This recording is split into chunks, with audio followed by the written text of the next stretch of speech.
ظہیر نیازی extra کے معزز دوستو السلام علیکم ناظرین، آج سے 20 سال پہلے ڈاکٹر رافیہ صدیقی کو اغوا کیا گیا تھا۔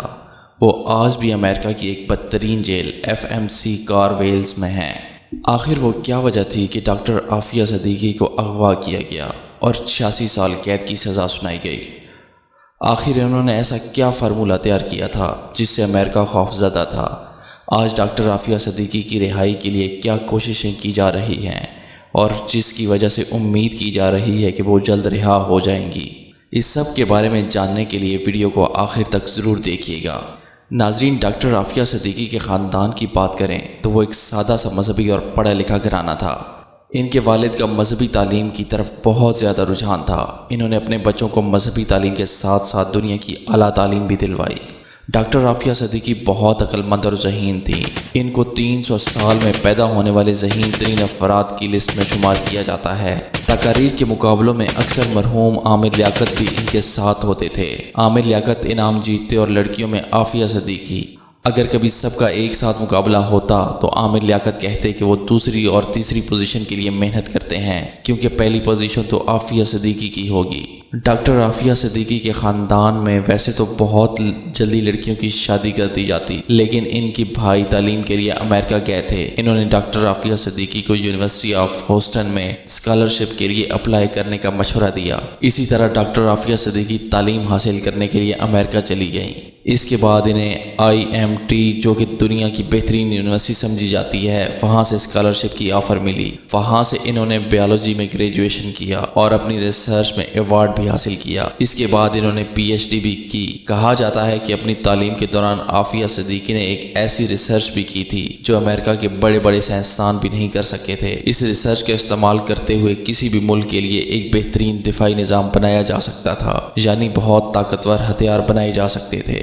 امریکہ کے کچھ سائنسدانوں کو اس بات کا پتہ لگا تو انہوں نے امریکی اداروں کو اس بات کی خبر کر دی کہ ڈاکٹر عافیہ کے پاس ایک بہت اہم ریسرچ ہے، اگر پاکستان کے ہاتھ لگی تو ہمارا بہت نقصان ہوگا۔ اس طرح ڈاکٹر عافیہ صدیقی سے وہ ریسرچ حاصل کرنے کے لیے امریکہ اداروں نے کوشش کر دی۔ دوستو، ڈاکٹر عافیہ صدیقی کا اندازہ تھا کہ اگر یہ ریسرچ امریکہ کے ہاتھ لگ گئی تو وہ ہمیشہ کی طرح اسے مسلمانوں کے خلاف استعمال کریں گے۔ اسی وجہ سے وہ ڈاکٹر عافیہ صدیقی نے وہ ریسرچ ایک راز کی طرح اپنے پاس رکھی۔ ڈاکٹر عافیہ صدیقی ایک نہایت ذہین خاتون تھیں۔ انہوں نے یہ ذہانت بہترین طریقے سے استعمال کی۔ انہوں نے ایک ایسا پلان تیار کر رکھا تھا کہ جس سے مسلمانوں کو قرآن کے صحیح معنوں میں تعلیم دی جاتی۔ انہوں نے اپنی پڑھائی کے دوران تعلیمی اداروں میں کچھ ایسی تقاریر بھی کی جس سے انہوں نے اس بات کا اظہار کیا کہ اب مسلمانوں کو ایک ساتھ مل کر کھڑے ہونا چاہیے۔ کس طرح وہ بچپن سے ہی مسلمانوں کو قرآن کی تعلیم دلوانا چاہتی تھی۔ ان کا پلان تھا بچے قرآن پر فوکس کرتے ہوئے دنیاوی تعلیم بھی قرآن کے ذریعے حاصل کریں۔ وہ بزنس کے اصول قرآن سے سیکھیں گے، طب قرآن کے ذریعے سکھایا جائے گا۔ ایک ملک کو چلانے کے اصول قرآن اور حضرت محمد صلی اللہ علیہ وآلہ وسلم کی زندگی سے سکھائے جائیں گے۔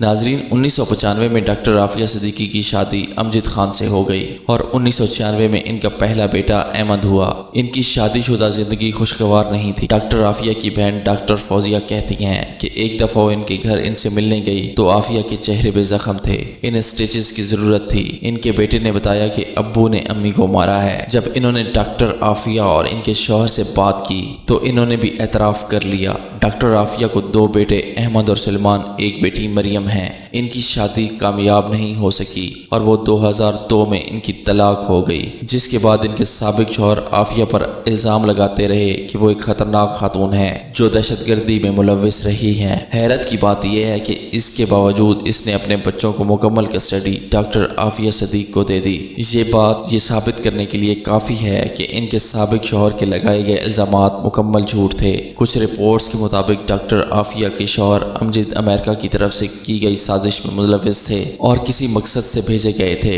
ڈاکٹر عافیہ سے ان کی ریسرچ حاصل کرنے کی کوشش کری، لیکن جب کامیاب نہ ہوئے تو ڈاکٹر عافیہ کو طلاق دے دی اور ڈاکٹر عافیہ کو اغوا کرنے کا منصوبہ بنایا گیا۔ دوستو، امریکہ میں 12 سال رہنے کے بعد 2002 میں ڈاکٹر عافیہ اپنی فیملی کے ساتھ پاکستان واپس آ گئیں۔ مارچ 2003 کے دن کراچی میں ڈاکٹر عافیہ اپنے 3 بچوں کے ساتھ ایک ٹیکسی میں سوار ہوئیں۔ وہ اسلام آباد کی فلائٹ کے لیے ایئرپورٹ پر جا رہی تھیں، لیکن راستے میں کچھ لوگوں نے ان کو کو چاروں طرف روکا اور ٹیکسی سے نکال دیا۔ اگلے 5 سال یعنی 2008 تک وہ سب غائب رہے۔ 2008 میں امریکی اداروں کی طرف سے ڈاکٹر عافیہ کے گھر والوں سے رابطہ کیا گیا اور ڈاکٹر عافیہ کے بڑے بیٹے احمد کو ڈاکٹر عافیہ کے گھر والوں کے حوالے کر دیا گیا۔ اس کے بعد وہ اپنی خالہ ڈاکٹر فوزیہ اور اپنی نانی کے ساتھ رہتا ہے۔ اس کے بعد 2010 میں DNA ٹیسٹ کے بعد ڈاکٹر عافیہ کی بیٹی مریم کو ڈاکٹر فوزیہ کے حوالے کر دیا گیا۔ ڈاکٹر عافیہ کو افغانستان میں بگرام ڈیٹینشن سینٹر میں رکھا گیا تھا۔ 2006 میں معظم بیگ کی ایک کتاب ایٹمک کمپوننٹ کے نام سے آئی۔ معظم بیگ بٹگرام اور گوانٹا نامو جیل میں قیدی رہ چکے تھے۔ انہوں نے اپنی کتاب میں یہ ذکر کیا کہ بگرام جیل میں انہیں ایک عورت کی انتہائی دردناک چیخیں سنائی دیتی تھیں۔ وہاں ایک عورت قیدی نمبر 605 اور دی گرے لیڈیا بگرام کے نام سے مشہور ہو گئی تھیں۔ کچھ لوگوں کا یہ خیال تھا کہ ہو سکتا ہے کہ وہ ڈاکٹر عافیہ صدیقی ہی ہوں، لیکن یہ بات یقین کے ساتھ نہیں کہی جا سکتی۔ 2008 میں ڈاکٹر عافیہ صدیقی کو قید سے رہا کیا گیا اور ان کے پاس ایک بچے کو لے کر گئے جس کے بارے میں کہا گیا یہ آپ کا بیٹا احمد ہے۔ وہاں سے عافیہ اور اس کے بچے کو قتل کرنے کا منصوبہ بنایا گیا۔ یہاں سے کہانی کے 2 رخ شروع ہوتے ہیں۔ افغانستان کی طرف سے کہانی کا یہ رخ سنایا جاتا ہے کہ ڈاکٹر عافیہ کو اس کے بچے کے ساتھ گورنر ہاؤس کی طرف جانے کا کہا گیا، لیکن وہ گورنر ہاؤس کی طرف جانے کی بجائے مسجد کی طرف گئیں اور کمزوری کی وجہ سے گر گئیں۔ جبکہ دوسری طرف امریکہ کی طرف سے یہ بیان دیا جاتا ہے ان کے فوجیوں کے پاس یہ خبر تھی کہ ایک دہشت گرد عورت آئے گی جو دیکھنے میں بہت کمزور لگے گی لیکن بہت خطرناک ہے، اس کے ساتھ ایک بچہ بھی ہوگا۔